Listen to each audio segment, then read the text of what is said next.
স্মরণকালের সবথেকে ভয়াবহ ক্রান্তিকাল সংকটকাল পার করছে পুরো দেশ। রাজধানী ঢাকাও ব্যতিক্রম নয়। সকাল থেকে রাজধানীর গুরুত্বপূর্ণ পয়েন্ট শাহবাগ, বাংলা মোটর, কারওয়ান বাজার, ফার্মগেট এক প্রকার রণক্ষেত্রে পরিণত হয়। দফায় দফায় সংঘর্ষ, হামলা পাল্টা হামলা চলতেই থাকে। আন্দোলনকারী বিক্ষোভকারী যারা এখন এক দফা দাবি আদায়ে সোচ্চার অবস্থান করছে রাজপথে, পাশাপাশি সরকার দলীয় রাজনৈতিক যে সংগঠনগুলো রয়েছে সেই সংগঠনগুলোর নেতাকর্মীরাও সড়কে রয়েছে, রাজপথে রয়েছে। প্রত্যেকের হাতেই আমরা লক্ষ্য করছি লাঠি সোঁটা, পাশাপাশি অস্ত্র রয়েছে। এই অস্ত্র এবং লাঠি সোঁটা দিয়ে এক পক্ষ আরেক পক্ষকে রাজপথ থেকে সরিয়ে দেওয়ার জন্য প্রাণপণ লড়াই চালিয়ে যাচ্ছে।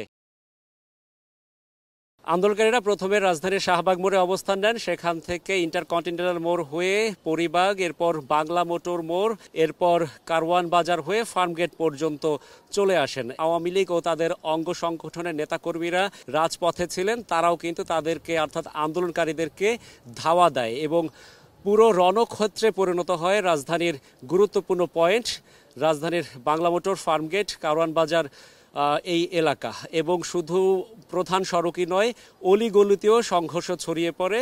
এক পক্ষ আরেক পক্ষকে ধাওয়া দেয়, পাল্টা ধাওয়া দেয়, পাশাপাশি বিভিন্ন স্থাপনায় আগুন দেয়া হয়। সংঘর্ষকালীন সময়ে আইন শৃঙ্খলা রক্ষাকারী বাহিনীর সদস্য, বিশেষ করে পুলিশ প্রশাসনের তেমন একটা উপস্থিতি আমরা লক্ষ্য করিনি। এর আগে আন্দোলনের শুরুটা হয় মূলত শাহবাগ মোড় থেকে। সকাল 10:30টার পরে খণ্ড খণ্ড মিছিল নিয়ে আন্দোলনকারী অর্থাৎ যারা এক দফা দাবি আদায়ের লক্ষ্যে এখন রাজপথে রয়েছেন তারা শাহবাগ মোড়ে অবস্থান নেন। সেখানে দীর্ঘ সময় ধরে তারা বিক্ষোভ করেন মিছিল স্লোগানের মাধ্যমে। এক পর্যায়ে তারা বিক্ষুব্ধ হয়ে পড়েন, বিভিন্ন স্থাপনায় ভাঙচুর চালান। পরবর্তীতে তারা রাজধানীর গুরুত্বপূর্ণ যে পয়েন্টগুলো রয়েছে বাংলা মোটর, শাহবাগ, কারওয়ান বাজার, এই পয়েন্টগুলোতে এসে বিক্ষোভ করেন।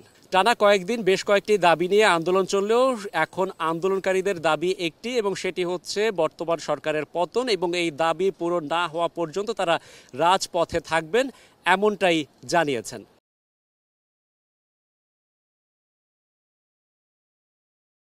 সংঘর্ষকালীন সময়ে সাধারণ মানুষ যারা ঘরের বাইরে বেরিয়েছিলেন নিজের বিভিন্ন প্রয়োজনে, তাদেরকে এক প্রকার আতঙ্কিত হয়ে ছোটাছুটি করতে দেখা গিয়েছে। সবার মধ্যেই রয়েছে আতঙ্ক, উদ্বেগ, এক প্রকার ভীতিকর পরিবেশ তৈরি হয়েছে রাজধানী জুড়ে। সময় যত গড়াচ্ছে পরিস্থিতি তত নিয়ন্ত্রণের বাইরে চলে যাচ্ছে, এবং এমন সংকটকাল যদি চলতেই থাকে তবে সাধারণ মানুষ যারা রয়েছেন প্রত্যেকেরই জীবন জীবিকায় এর প্রভাব পড়বে। আর তাই আশু এই সমস্যার সমাধান প্রত্যাশা করছেন সাধারণ মানুষ। রাশেদ বাপ্পি, সময় সংবাদ, ঢাকা।